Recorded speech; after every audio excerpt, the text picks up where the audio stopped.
අපි ඉස්සෙල්ලාම බලමු බ්ලේඩ් ගලවන්නේ කොහොමද? හයි කරන්නේ කොහොමද? හරි විදිහට එඩ්ජස් කරගන්නේ කොහොමද කියලා. යට බ්ලේඩ් එක හයි කරන්නේ කොහොමද කියලා. ඊළඟට උඩ බ්ලේඩ් එක ගැන එඩ්ජස් කරන්නේ කොහොමද? පාවිච්චි කරන ඇන මොනවද? බුරුල් කරන්න හොඳ නැති ඇන මොනවද? අන්න ඒ වගේ දේවල් මම මෙතනදී කතා කරන්නම්. ලෝවර් බ්ලේඩ් එක. එහෙම නැත්නම් යට බ්ලේඩ් එක. ප්ලේට් එකේ උඩ මට්ටමට හරියටම සමාන්තර විදිහට හිටින විදිහට ප්ලේට් එකේ උඩ මට්ටමට හරියටම සමාන්තරව තියෙන්න ඕනේ. ප්ලේට් එකෙන් උඩට එන්නත් බෑ. ප්ලේට් එකට වඩා යට තියෙන්නත් බෑ. ඊට පස්සේ මේ උඩ තියෙනවනේ ලොකු ඇනේ යට තියෙන ඇනේට වඩා දිග ඇනේ මේ අන්න ඒකෙන් තමයි බ්ලේඩ් එක බුරුල් කරන්නේ සහ තද කරන්නේ. යට බ්ලේඩ් එක ප්ලේට් එකේ මට්ටමට හරියටම හයි කරගත්තට පස්සේ උඩ බ්ලේඩ් එක හයි කරලා ඉවර වෙලා බ්ලේඩ් එක අතරට රෙද්ද යන්න පුළුවන් ප්‍රමාණයට ඉඩ හිටින්නත් උඩ බ්ලේඩ් එකේ යට ඉස්සරහා පැත්තෙන් හීනියට උල වගේ තියෙන කොටස යට බ්ලේඩ් එකට අහු වෙලා තියෙන විදිහටත් ඒ වගේම මැෂින් එක කරකවනකොට සම්පූර්ණයෙන්ම යට බ්ලේඩ් එකේ මට්ටමට වඩා උඩ බ්ලේඩ් එක යට යන විදිහට බ්ලේඩ් එක හිටින විදිහටත් තියලා බ්ලේඩ් එකේ තද කරන ඇණයෙන් තද කරන්න. මොනම වෙලාවකවත් බ්ලේඩ් එක ගලවන්න හයි කරන්න ඉස්සරහා පැත්තේ තියෙන කුඩා ඇණ දෙක පාවිච්චි කරන්න එපා. පිටිපස්සේ තියෙන කූර වගේ දිගට තියෙන ඇණෙන් තමයි බ්ලේඩ් එක ගලවන එක සහ තද කරන එක කරන්නේ. ඔබට දැන් මේ වීඩියෝ එකේ පේනවා ඇති බ්ලේඩ් එක වැහෙනකොට සහ බ්ලේඩ් එක ඇරෙනකොට තියෙන්නේ මොන විදිහටද කියලා. අන්න ඒ විදිහට උඩ බ්ලේඩ් එක තියලා ගානට එඩ්ජස්ට් කරගන්න. ඒ වගේම තමයි බ්ලේඩ් එක ඉස්සරහා පැත්තට හෝ පිටිපස්ස පැත්තට බර වෙලා තියෙන්න බෑ. බ්ලේඩ් එක තියෙන ඇන්ගල් එක පොඩ්ඩක් වෙනස් වුණා කියලා ගැටලුවකුත් නැහැ. නමුත් බ්ලේඩ් එක ඕනන් රෙඩිය පිටිපස්සට ඇවිල්ලා ප්ලේට් එකේ ගෑවෙන්නවත් එහෙම නැත්නම් ඉස්සරහා පැත්තෙන් ප්ලේට් එකේ ගෑවෙන්නවත් බෑ. බ්ලේඩ් එකේ ඇන්ගල් එක ගැන හිතන්න එපා.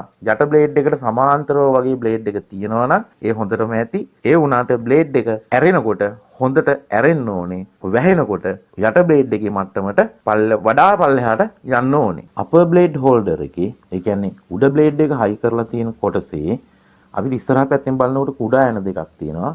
වම් පැත්තෙන් බලපුවාම තව ඇන දෙකක් දකින්න පුළුවන්. ඒ ඇන දෙකවත් මේ ඉස්සරහා තියෙන ඇන දෙකවත් මුකුත් කරන්න එපා. මම දැන් ස්ක්‍රූප් නීන තියලා පෙන්නපු දකුණු පැත්තෙන් තියෙන ඇනය බුරුල් කරන්න. එතකොට පුළුවන් අපිට බ්ලේඩ් එක ගලවන්න. අපි අලුතෙන් බ්ලේඩ් එකක් ඇතුළට දානකොටත් බ්ලේඩ් එක අවශ්‍ය මට්ටමට තියලා තද කරන්නේ මෙන්න මේ ඇනේ. එහෙම නැතුව මොන වෙලාවකවත් ඉස්සරහෙන් පේන ඇන දෙකවත් වම් පැත්තෙන් බ්ලේඩ් හෝල්ඩරේ බ්ලේඩ් එක ගයිඩ් එකත් එක්ක තද කරන් තියෙන ඇන දෙකවත් බුරුල් කරන්න එපා. මේ පැත්තෙන් පෙනෙන ඇන දෙක වම් පැත්තෙන් පෙනෙන ඇන දෙකට මුකුත්ම කරන්න එපා. ඒක තියෙන විදිහට තියන්න. ඒක වෙනස් කළොත් සමහරක් විට කැපෙන්නේ නැතුව යනවා. මේ ඇනිනුයි බ්ලේඩ් එක බුරුල් කරන්න. දැන් උනම නැවත වරක් පෙනේ මම කියන්න. මේ ඇන දෙකෙන් එපා. වම් පැත්තේ දෙකෙන් එපා. ඉස්සරහ දෙකෙන් එපා. කිසිම දෙයක් ඒ ඇන වලට කරන්න එපා. බ්ලේඩ් එකේ වම් පැත්තේ තියෙන දෙක මුකුත්ම කරන්න එපා.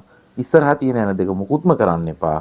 මෙන්න මේ ඇනෙන් තමයි බ්ලේඩ් එක බුරුල් කරන එක සහ තද කරන එක කරන්නේ. එතකොට ඔයාට බ්ලේඩ් එක ගලවලා ගන්න පුළුවන් අතට.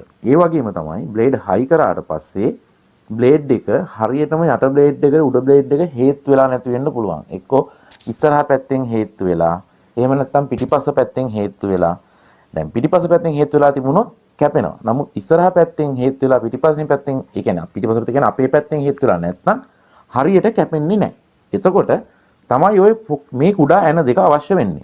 අනිත් පැත්තෙන් බලනකොට බ්ලේඩ් එක හරියටම කොහොමද හයි වෙලා තියෙන්නේ කියලා. යට බ්ලේඩ් එක ප්ලේට් එකේ මට්ටමට තියෙනවා. උඩ බ්ලේඩ් එක ඉහළ ගිහින් පහළ එනකොට ඉහළ යනකොට රෙද්ද ඇතුල් වෙන්න හොඳට ඉඩත් පහළට ගියාම යට බ්ලේඩ් එකේ මට්ටමට වඩා යටටත් යනවා. ඕකට හොඳම උදාහරණය තමයි කතුර. කතුරු තල දෙක හැසිරෙන විදිහ බලා ගන්නකො. මතක් කරගන්න. එතකොට ඔයාලට මේක හිතා ගන්න පුළුවන්. දැන් බලන්න බ්ලේඩ් එක සම්පූර්ණයෙන් පල්ලෙහාට ගිහිල්ලා වැහිලා තියෙන්නේ. යට බ්ලේඩ් එක ප්ලේට් එක මට්ටමේ තියෙනවා. ඔන්න දැන් ඇරෙනවා. එතකොට ඇතුළට යන රෙද්ද කැපෙනවා. දැන් තව දෙයක් තියෙනවා. මේ උඩ පේන කුඩා ඇන දෙක. ඔය ඇන දෙක විශේෂයි. බ්ලේඩ් එක යට ගිහිල්ලා ඔය විදිහට හේතු වෙලා තියෙනකොට වම් පැත්ත ඉස්සරහා පැත්තෙන් හෝ පිටිපස්ස පැත්තේ, කියන්නේ අපේ පැත්තෙන් සහ අනිත් පැත්තෙන් මම ඔය අතින් පෙන්නපු විදිහට හැරිලා තියෙනවා නම්, ඒ කියන්නේ ඉස්සරහා පැත්ත හේතු වෙලා පිටිපස්ස හේතු වෙලා නැහැ. පිටිපස්ස හේතු වෙලා තියෙනවා, ඉස්සරහා හේතු වෙලා නැහැ. අන්න ඒ වගේ වෙලාවට අපිට බ්ලේඩ් එක ඉදිරියෙන් ඇතුළට හරවන්න හෝ පිටිපස්සෙන් ඇතුළට හරවන්න. ඒ කියන්නේ බ්ලේඩ් එක හරියට කෙලින් නෑ යට බ්ලේඩ් එකට සමාන්තරව. එහෙම තිබුණ නැත්නම් කැපෙන්නේ නෑ. එතකොට අපිට අන්න ඒ බ්ලේඩ් එකේ හැඩය හදන්න පුළුවන් ඔය කුඩා ඇන දෙකෙන් බුරුල් කිරීම සහ තද කිරීමෙන් බ්ලේඩ් එක හරවලා. බ්ලේඩ් දෙක හරියට එඩ්ජස්ට් කරලා තද කරගත්තට පස්සේ බ්ලේඩ් එකේ ගෑවෙන නොගෑවෙන ගානට ෆුට් එක තියලා ෆුට් එක උස්සලයි මේ වැඩේ කරන්නේ. ෆුට් එක උස්සලා ලිෆ්ටර් එකෙන් ෆුට් එක හරියට තල්ලු කරලා ගෲ එක ඇතුළට ඇනේ ගාව තියෙන ගෲ එක ඇතුළට තල්ලු කරලා බ්ලේඩ් එකේ ගෑවෙන නොගෑවෙන ගානට තියලා ෆුට් එකේ ඇන හොඳින් තද කරන්න. එතකොට කැපෙන රෙද්ද අස්සෙන් රිංගන්නේ නැතුව ගානට කැපිලා පල්ලෙහාට වැටෙනවා.